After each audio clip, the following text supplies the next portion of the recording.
झालेला पचनी पडत नाही. एका शेतकऱ्याचा मुलगा मुख्यमंत्री झालेला हजम होत नाही. परंतु लोकांना ते पटलेलं आहे.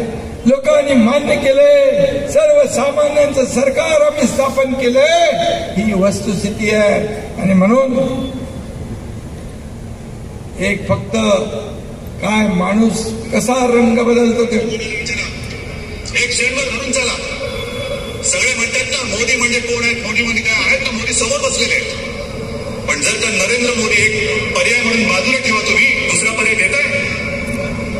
एक तरी लायक चेहरा काँग्रेसकडे आहे जो पंतप्रधान पदाची खुर्ची नवे मान मराठा आणि जबाबदारी सांभाळू शकेल असं देताय. कोणी राहिलेलं नाही. सगळे बरबटलेले आहेत. कोण कोळशात बरबटले आहेत, कोण 2G मध्ये बरबटले, कोण कशात बरबटले, सगळं बरबटलेलं. तुम्ही नरेंद्र भाईंना मत देत नाही आहात, तुमच्या भवितव्याला मत देत आहात. तुमच्यासाठी तुम्ही मतदान करणार आहात. बघा, सरणे रंग बदलताना आपण पाहिले, पण एवढा फास्ट रंग बदलणारा सरजा कधी पाहिला होता, ऐकला होता? अरे ज्या मोदीजींनी या देशाला एवढ्या उंचीवर नेऊन ठेवलं,